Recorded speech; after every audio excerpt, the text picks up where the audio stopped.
여러분, 제 이야기를 들어주시겠습니까? 이건 그저 한 가족의 평범한 저녁에서 시작된 일입니다.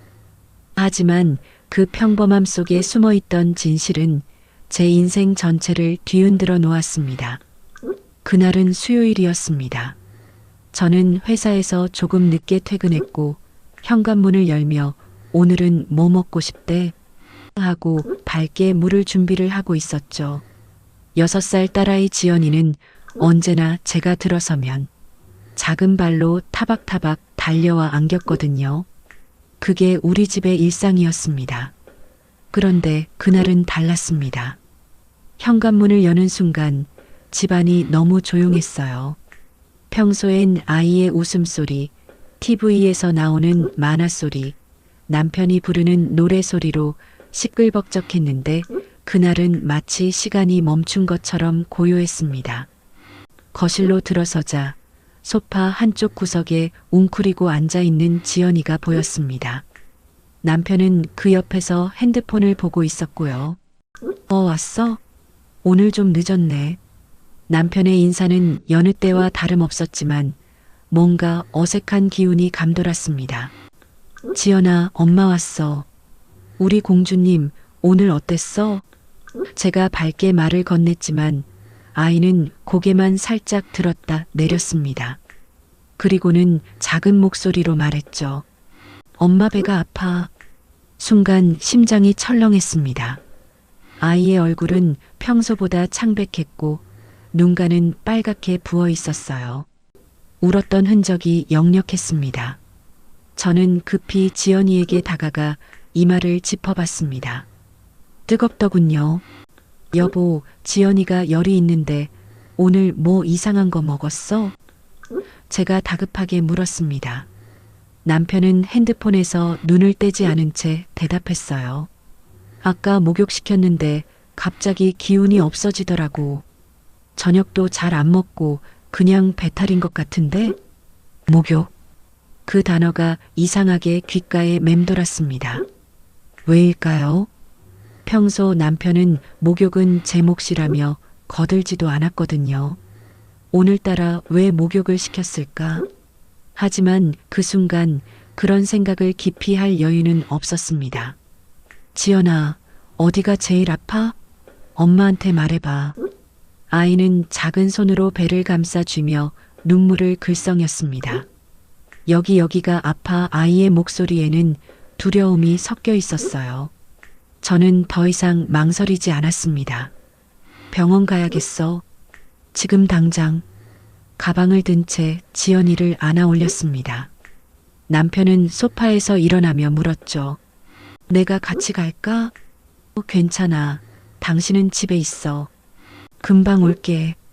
왜 그랬을까요? 그 순간 저는 본능적으로 남편과 함께 가고 싶지 않았습니다.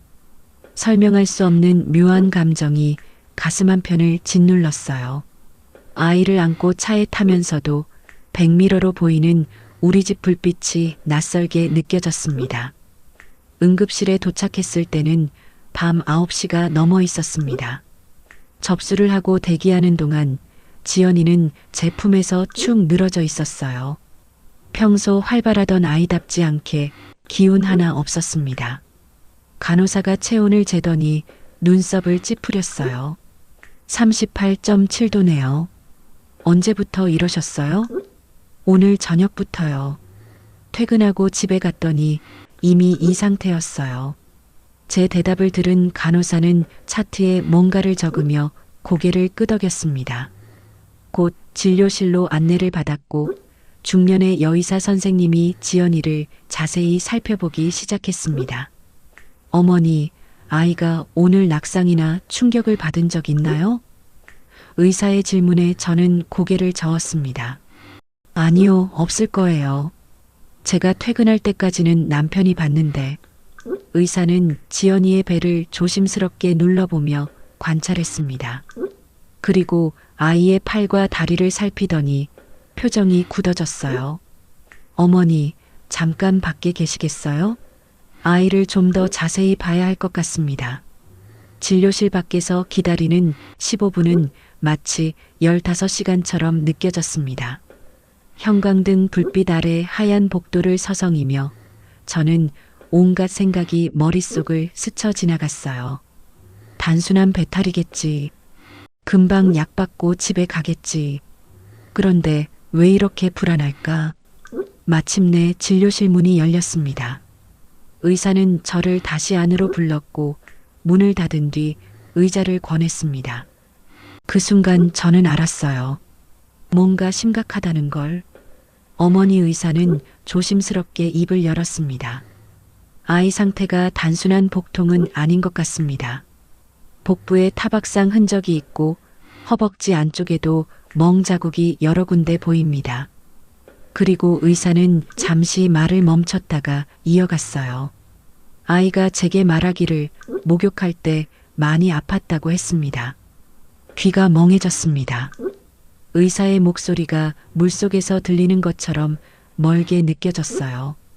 혹시 가정에서 아이에게 문제가 있었던 건 아닌지 확인이 필요합니다. 이런 경우 저희는 의무적으로 신고를 해야 합니다. 어머니, 일단 경찰에 신고부터 하시는 게 좋겠습니다. 신고, 경찰, 그 단어들이 제 머리를 강타했습니다. 숨이 막혔어요. 신고라뇨, 무슨 말씀이세요? 우리 지연이가 무슨. 제 목소리는 떨리고 있었고 눈앞이 흐려졌습니다. 의사는 진지한 표정으로 말했습니다. 어머니, 진정하세요. 지금은 아이의 안전이 최우선입니다. 정확한 상황을 파악해야 합니다. 일단 아이는 입원시켜서 관찰하겠습니다. 진료실을 나서는 제 발걸음은 천근만근이었습니다. 복도 끝 창문 너머로 보이는 밤하늘은 까맣게 깔려 있었고 저는 그 어둠 속에 서 있는 기분이었습니다. 남편에게 전화를 해야 하나? 뭐라고 말해야 하나? 그때 제 머릿속에는 한 가지 생각만 맴돌았습니다. 오늘 남편이 지연이를 목욕시켰다. 그리고 아이에게 멍이 있다.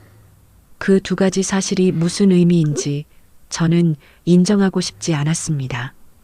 병원 복도 한쪽 벤치에 주저앉아 저는 한참을 멍하니 있었습니다. 핸드폰을 켜고 남편의 번호를 보다가 지우다가를 반복했어요. 전화를 걸면 뭐라고 해야 할까? 여보, 의사가 신고하래. 지연이한테 멍이 있대. 이렇게 말하면 남편은 뭐라고 대답할까? 결국 저는 전화를 걸었습니다. 신호음이 3번 울린 뒤 남편의 목소리가 들렸어요. 병원 어때? 별일 아니지? 너무나 평온한 목소리였습니다. 여보, 지연이 입원해야 할 것 같아. 제 목소리는 떨렸지만 최대한 침착하게 말했습니다. 입원? 왜? 그렇게 심해? 남편의 목소리에 당황한 기색이 역력했어요. 의사 선생님이 지연이 몸에 멍이 있다고 했어. 그래서 좀 더 지켜봐야 한대. 저는 신고라는 단어는 아직 꺼내지 못했습니다. 전화 너머로 남편이 한숨 쉬는 소리가 들렸어요. 멍? 그냥 애들이 놀다가 부딪힌 거 아냐? 요즘 유치원에서 뛰어다니잖아. 남편의 대답은 너무 자연스러웠습니다. 오히려 제가 예민하게 구는 건가 싶을 정도로. 그래, 그럴 수도 있겠네. 근데 목욕시킬 때 지연이가 아프다고 하지 않았어? 제 질문에 잠시 침묵이 흘렀습니다. 그리고 남편이 답했어요. 아, 그때? 응, 샤워기 물줄기가 좀 샜나 봐. 깜짝 놀라더라고. 근데 금방 괜찮아졌어. 샤워기 물줄기. 그게 전부였을까요? 저는 더 이상 묻지 못하고 전화를 끊었습니다. 알았어. 나 좀 이따 갈게. 입원 수속을 밟는 동안 간호사가 건넨 서류 뭉치를 받아들며 저는 한 줄 한 줄을 읽었습니다. 보호자 연락처, 가족관계, 그리고 맨 아래에는 작은 글씨로 이렇게 적혀 있었어요. 아동학대 의심 시 의료진은 관련 기관에 통보할 의무가 있습니다. 아동학대, 그 4글자가 제 눈에 박혔습니다. 우리 가족이 그런 단어와 연결될 수 있다는 게 믿기지 않았어요. 저는 지연이를 누구보다 사랑했고 남편도 딸바 보였거든요. 아이를 위해서라면 뭐든 해주겠다던 사람이 남편이었어요. 밤 11시 지연이가 잠든 병실에서 저는 작은 의자에 앉아 아이를 지켜봤습니다. 새하얀 이불 속에서 숨쉬는 지연이의 얼굴은 여전히 창백했어요. 링거를 막고 있는 작은 손등을 보니 눈물이 났습니다. 내가 뭘 놓친 걸까? 지난 몇 주를 되돌아봤습니다. 지연이가 평소와 달랐던 순간이 있었나? 남편과의 관계에서 이상한 점은 없었나? 곰곰이 생각해보니 최근 들어 남편이 조금 변했던 것 같았어요. 한 달 전쯤부터 남편은 회사 일이 힘들다며 자주 짜증을 냈습니다. 퇴근하면 소파에 누워 핸드폰만 보다가 잠들기 일쑤였고 주말에도 방 안에 틀어박혀 나오지 않았어요. 제가 말을 걸면 지금 피곤하니까 나중에라며 대화를 피했죠. 그러던 어느 날 지연이가 제게 물었습니다. 엄마, 아빠는 왜 나랑 안 놀아줘? 저는 아이를 안아주며 말했어요. 아빠가 요즘 일이 많아서 그래. 조금만 기다려봐. 하지만 상황은 나아지지 않았습니다. 오히려 남편은 점점 더 신경질적으로 변했어요. 어느 날 저녁 지연이가 실수로 주스를 엎질렀을 때 남편이 벌떡 일어서며 소리쳤습니다. 제발 좀 조심하면 안 돼. 맨날 이래. 아이는 그 자리에서 울음을 터뜨렸고 저는 서둘러 달래며 남편을 쳐다봤죠. 남편은 한숨만 푹 쉬고는 방으로 들어가 버렸습니다. 그때 저는 일시적인 스트레스겠지라고 생각했어요. 남편도 힘든 시기가 있을 수 있다고, 좀 지나면 괜찮아질 거라고. 하지만 지금 생각해보면 그게 신호였던 걸까요? 다음 날 아침 병원에 남편이 찾아왔습니다. 지연이는 어때? 남편은 병실 문을 열며 물었고 저는 아직 자고 있어라고 짧게 답했습니다. 남편은 아이 침대 곁에 서서 지연이를 내려다봤어요. 그 모습이 왠지 낯설었습니다. 여보, 의사 선생님이 나 좀 보자고 하시던데. 제가 말하자 남편의 얼굴이 굳었어요. 뭐? 왜? 지연이 상태에 대해서 설명 듣고 몇 가지 물어보실 게 있다고. 상담실에 들어간 남편은 30분 뒤 나왔습니다. 얼굴이 상기되어 있었고 눈빛이 날카로웠어요. 야, 이거 말도 안 되는 소리 하던데? 나보고 지연이를 때렸냐고 묻더라고. 남편의 목소리는 분노로 떨렸습니다. 진정해. 의사 선생님도 직업상 물어보는 거야. 제가 달래려 했지만 남편은 고개를 저었어요. 아니, 이건 명예훼손이야. 내가 내 딸을 때렸다고 의심한다는 게 말이 돼? 당신도 그렇게 생각해? 그 질문에 저는 대답하지 못했습니다. 침묵이 흘렀고 남편은 제 표정을 보더니 비웃듯 웃었어요. 당신까지? 정말 나를 그렇게 보는 거야? 그게 아니라 됐어. 나 집에 갈게. 더 이상 여기 있기 싫네. 남편은 돌아서서 병실을 나갔습니다.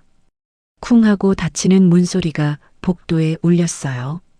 저는 그 자리에 서서 남편의 뒷모습을 바라볼 수밖에 없었습니다. 그 순간 우리 부부 사이에 금이 갔다는 걸 느꼈어요. 남편이 나간 후 병실은 다시 고요해졌습니다. 지연이는 여전히 잠들어 있었고 저는 창밖을 바라보며 깊은 생각에 잠겼어요. 내가 무엇을 믿어야 할까? 10년을 함께한 남편을 믿어야 할까? 아니면 딸아이에게 난 흔적을 믿어야 할까? 오후가 되어 지연이가 깼습니다. 엄마 아이가 작은 목소리로 불렀고 저는 침대 곁에 바짝 다가앉았어요. 응, 엄마 여기 있어. 어때, 좀 나아졌어? 지연이는 고개를 끄덕였지만 표정은 여전히 어두웠습니다. 저는 용기를 내어 물었어요. 지연아, 엄마가 궁금한 게 있는데 어제 아빠랑 목욕할 때 무슨 일 있었어? 아이는 잠시 망설이더니 눈을 내리깔고 말했습니다. 아빠가 화났어. 화났어? 왜? 내가 물장난했다고. 그래서 아빠가 큰 소리로 그러지 말라고 했어. 그리고 아이는 말을 잇지 못했어요. 저는 아이의 손을 잡아주며 부드럽게 말했습니다. 괜찮아. 천천히 말해봐. 엄마는 화 안 내. 지연이는 눈물을 글썽이며 말했어요. 아빠가 팔을 세게 잡았어. 아파서 울었는데 아빠가 그러래. 울지 마. 엄마한테 말하면 안 돼 그랬어. 그 순간 제 심장은 무너져 내렸습니다. 아이가 거짓말을 할 리 없었어요. 6살 아이가 이런 이야기를 지어낼 수도 없고요. 저는 아이를 꼭 안아주며 말했습니다. 엄마가 지켜줄게. 걱정하지 마. 그날 저녁 저는 결심했습니다. 진실을 밝혀내겠다고. 집에 돌아가 남편과 제대로 이야기를 나눠야겠다고. 병원에서 나와 집으로 향하는 차 안에서 저는 수없이 리허설을 했습니다. 어떻게 말을 꺼내야 할까? 남편을 자극하지 않으면서도 진실을 알아내려면 어떻게 해야 할까? 현관문을 열고 들어섰을 때 거실은 어두웠습니다. 불을 켜자 소파에 앉아있던 남편이 보였어요. 맥주캔이 테이블 위에 몇 개 널려 있었습니다. 왔어. 남편의 목소리는 무기력했습니다. 지연이는 병원에 있어. 내일 퇴원할 것 같아. 저는 가방을 내려놓으며 남편 맞은편에 앉았어요. 여보, 우리 얘기 좀 해야 할 것 같아. 제 말에 남편은 고개를 들었습니다. 무슨 얘기? 지연이 일 그리고 우리 일. 남편은 한숨을 쉬며 캔을 내려놓았어요. 당신도 날 의심하는구나. 결국 의심이 아니라 확인하고 싶은 거야. 어제 정말 무슨 일 있었던 거야? 아무 일도 없었어. 진짜야. 그냥 목욕시키다가 지연이가 물장난을 심하게 해서 주의를 줬을 뿐이야. 그게 다야. 남편의 목소리는 간절했습니다. 그런데 왜 아이 몸에 멍이 있어? 의사가 타박상이래. 나도 몰라. 유치원에서 생긴 거 아니야? 내가 때린 거 아니라고. 남편의 목소리가 높아졌어요. 그 순간 저는 깨달았습니다. 남편은 자신이 한 행동의 심각성을 인지하지 못하고 있다는 걸. 아이를 세게 잡고 소리를 지르고 울지 말라고 협박한 게 얼마나 아이에게 상처가 되는지 모르고 있었어요. 여보, 설령 일부러 때린 건 아니더라도 당신이 화가 나서 아이를 거칠게 다룬 건 사실이잖아. 제 말에 남편은 얼굴을 찌푸렸습니다. 거칠게? 그냥 팔 잡은 것뿐인데 뭐가 거칠어? 그게 아이한테는 폭력이 될 수 있어. 6살짜리 아이한테 어른의 힘은 얼마나 무서운 건지 알아? 제 목소리도 떨렸어요. 남편은 고개를 저었습니다. 난 그럴 의도가 아니었어. 그냥 요즘 너무 힘들어서 순간적으로 그랬을 뿐이야. 남편의 눈에 눈물이 맺혔어요. 회사에서는 매일 깨지고 집에 오면 애는 말을 안 듣고 난 그냥 잠깐이라도 조용히 있고 싶었던 거야. 그 고백을 듣는 순간 저는 복잡한 감정에 휩싸였습니다. 남편도 피해자였던 걸까요? 아니면 그저 변명일 뿐일까요? 여보, 힘든 건 이해해. 하지만 그게 아이에게 화를 내도 되는 이유는 안 돼. 우리 지연이는 아무 잘못이 없어. 제 말에 남편은 고개를 떨구었습니다.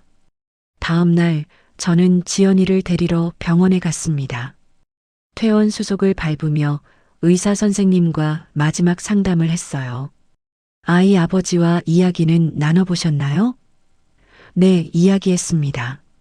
어머니, 제가 한 가지 더 말씀드릴 게 있습니다. 의사는 조심스럽게 파일을 펼쳤어요. 아이의 상처를 다시 검토해 봤는데요. 이건 일회성 사고로 보기는 어렵습니다. 오래된 멍 자국도 있고 여러 시기에 생긴 것으로 추정됩니다. 저는 충격을 받았습니다. 여러시기요? 그게 무슨 최근 몇 주에 걸쳐서 여러 번 타박이 있었던 것 같습니다. 어머니, 혹시 최근에 아이가 평소와 다른 행동을 보인 적 없으세요? 그제야 떠올랐습니다. 지난 몇 주간 지연이가 보였던 변화들, 유치원 가기 싫다고 떼쓰기 시작한 것, 밤에 자주 깨서 울던 것, 남편이 다가가면 움츠러들던 것. 저는 그걸 단순히 낯가림이나 예민한 시기라고 치부했었어요. 제가 못 봤네요. 제가 엄마면서 저는 눈물이 났습니다. 의사는 제 어깨를 가볍게 두드리며 말했어요. 자책하지 마세요. 중요한 건 지금부터입니다. 아이의 안전을 최우선으로 생각하세요. 집으로 돌아가는 차 안에서 지연이는 창밖을 바라보며 조용히 있었습니다. 저는 백미러로 아이를 보며 물었어요. 지연아, 집에 가고 싶어? 아니면 엄마랑 다른 데 가볼까?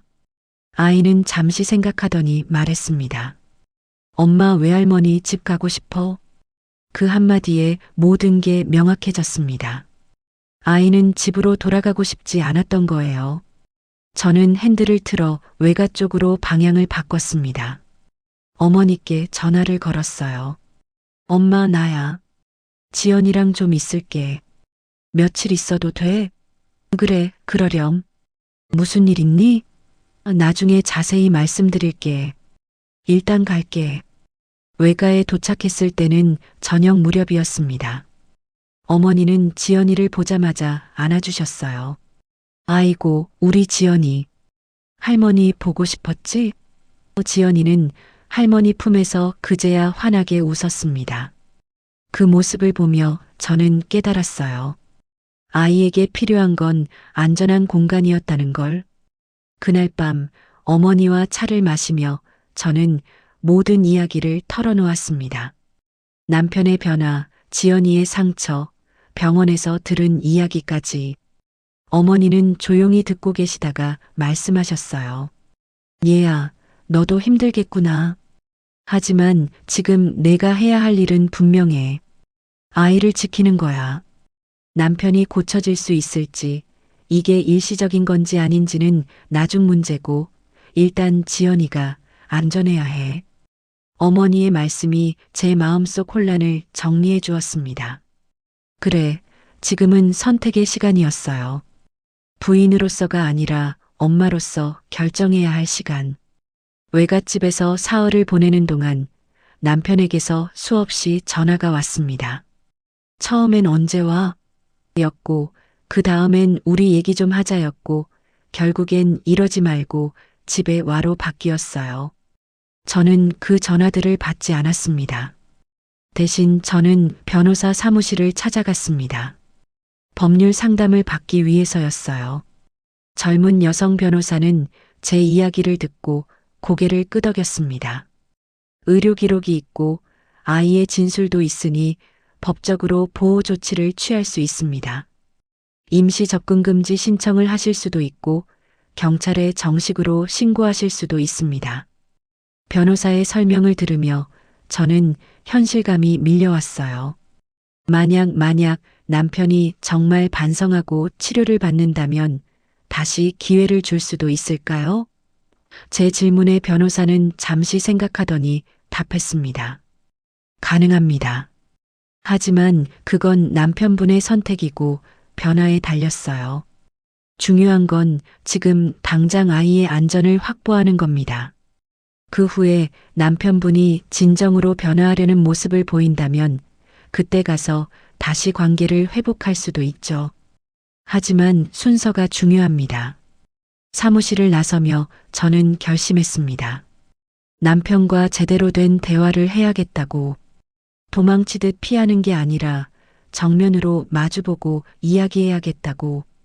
저는 남편에게 문자를 보냈습니다. 내일 오후 2시 집 근처 카페에서 만나자. 우리 제대로 이야기하자. 다음 날 약속 장소에 먼저 도착한 저는 창가 자리에 앉아 기다렸습니다. 정각 2시 남편이 들어왔어요. 여느 때보다 야윈 얼굴이었습니다. 왔어. 남편은 제 맞은편에 앉으며 말했습니다. 지연이는 엄마 집에 있어. 안전하게. 제 대답에 남편은 고개를 끄덕였어요. 여보, 나 지난 며칠 동안 정말 많이 생각했어. 남편이 먼저 입을 열었습니다. 내가 잘못했어. 진짜로.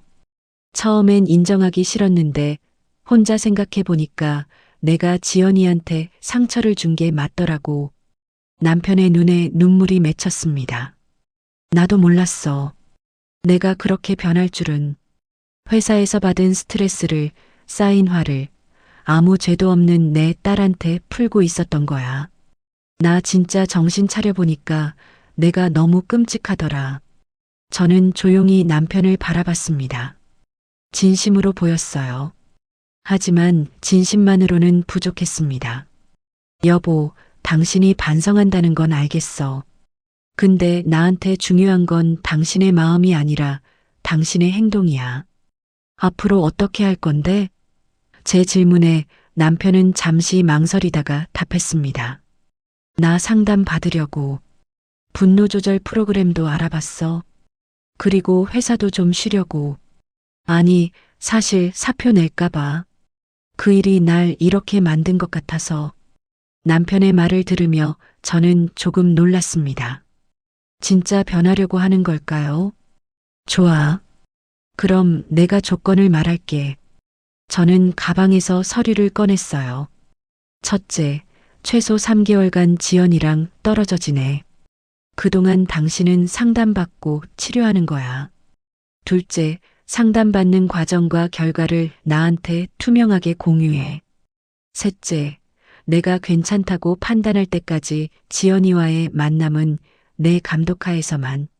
제 말에 남편은 눈물을 흘리며 고개를 끄덕였습니다. 알았어. 다 하겠어. 나 정말 우리 가족 잃고 싶지 않아. 제발 기회를 줘. 이건 당신한테 주는 기회가 아니야. 지연이한테 안전한 아빠를 돌려주기 위한 과정이야. 만약 당신이 제대로 변하지 않으면 우리는 돌아가지 않을 거야. 제 목소리는 단호했습니다. 카페를 나서며 저는 뒤돌아보지 않았습니다. 남편이 그 자리에서 얼마나 울었는지, 언제 일어났는지 알 수 없었어요. 하지만 그건 이제 제가 신경 쓸 일이 아니었습니다. 그날 저녁 외갓집으로 돌아가 지연이를 안아주며 저는 말했습니다. 지연아, 엄마가 약속할게. 엄마는 항상 너를 지킬 거야. 누구한테서든. 아이는 제 품에 안겨 물었어요. 엄마, 우리 집에 안 가도 돼? 응, 한동안은 여기서 지낼 거야. 괜찮아? 아이는 고개를 끄덕이며 웃었습니다. 그 미소를 보는 순간 제가 옳은 결정을 했다는 걸 알았어요. 몇 주가 지났습니다. 남편은 약속대로 상담을 받기 시작했고 매주 상담 일지를 제게 보내왔어요. 회사도 휴직계를 냈다고 했습니다. 처음엔 반신반의했지만 시간이 지나며 남편의 문자 내용이 달라지는 걸 느낄 수 있었어요. 오늘 상담에서 깨달은 게 있어. 나는 내 아버지한테 받은 상처를 지연이한테 물려주고 있었더라. 이 사슬을 끊어야겠어. 오늘 분노 조절 수업에서 호흡법을 배웠어. 화날 때 쓰려고. 아직 서툴지만 연습하고 있어. 지연이가 좋아하는 동화책 세트를 샀어. 언젠가 직접 읽어줄 수 있을까? 그날이 오면 정말 조심스럽게 천천히 할게. 저는 이 문자들을 읽으며 눈물을 흘렸습니다. 희망이 보였거든요. 하지만 동시에 조심스러웠어요. 진짜 변한 건지 아니면 일시적인 건지는 시간이 지나봐야 알 수 있으니까요. 석 달이 흘렀습니다.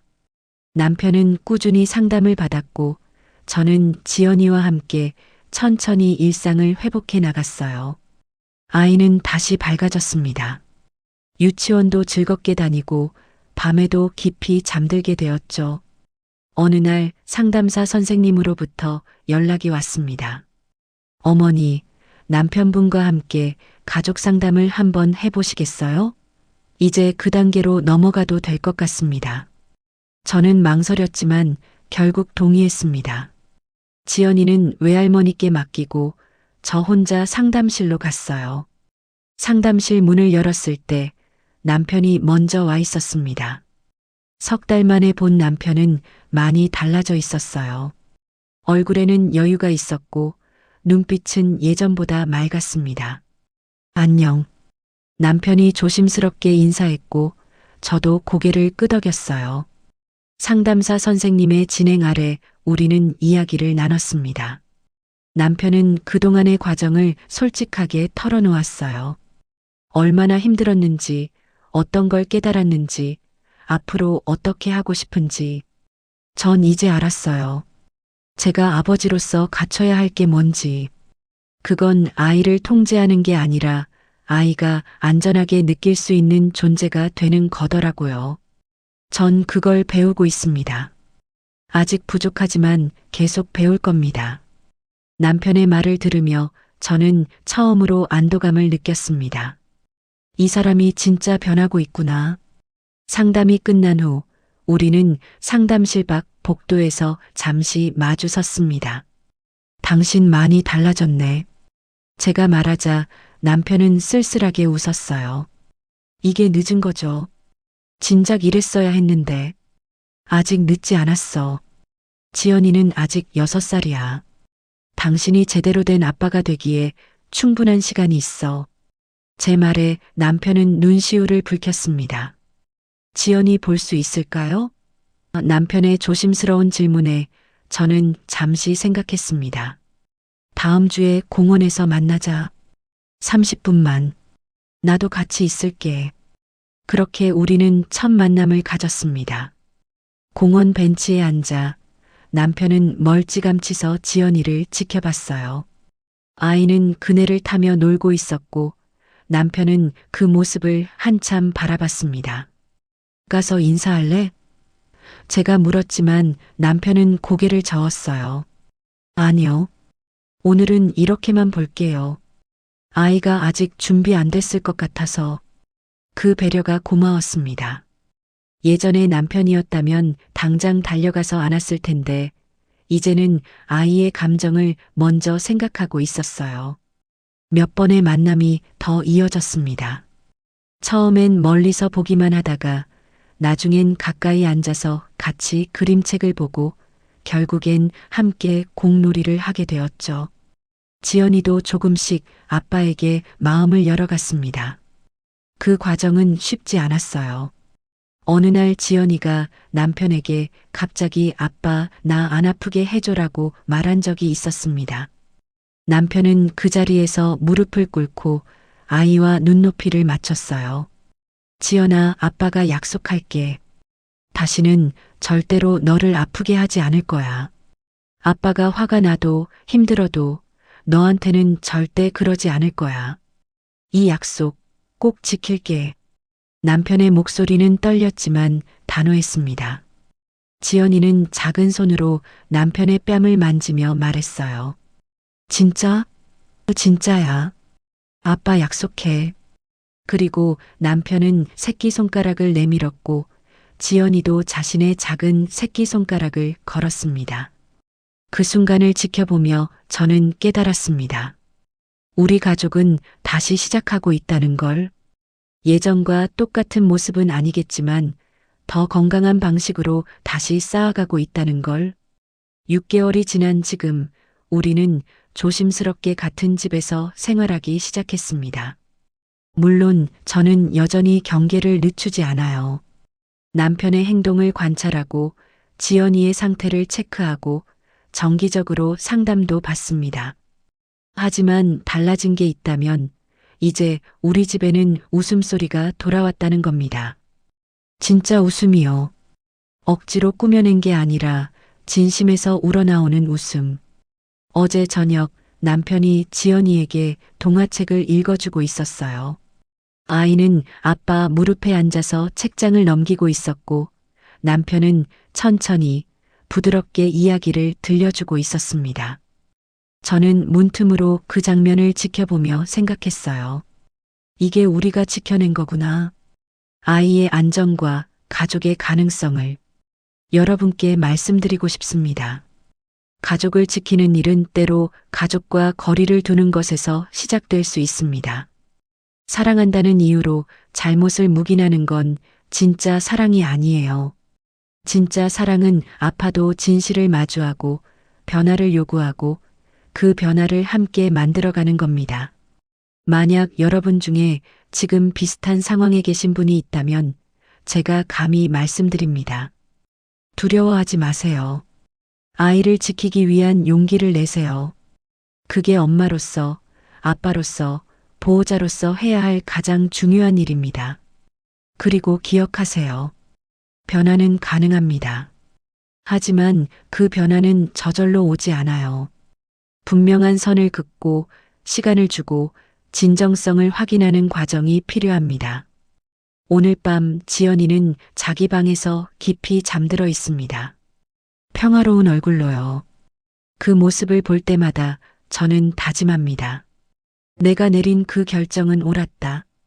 그리고 앞으로도 나는 이 아이의 가장 강한 편이 될 거야. 여러분, 부모란 무엇일까요? 그건 아이가 세상에서 가장 안전하다고 느낄 수 있는 사람이 되는 겁니다. 때로는 어려운 결정을 내려야 하고 외로운 길을 걸어야 하더라도요. 하지만 그 끝에서 만나는 건 아이의 평화로운 미소입니다. 그 미소 하나면 모든 게 충분합니다. 저의 이야기가 여러분께 작은 용기가 되었으면 좋겠습니다. 힘든 시간을 보내고 계신 모든 부모님들께 응원을 보냅니다. 우리 모두 조금씩 더 나은 부모가 되어가고 있으니까요. 감사합니다.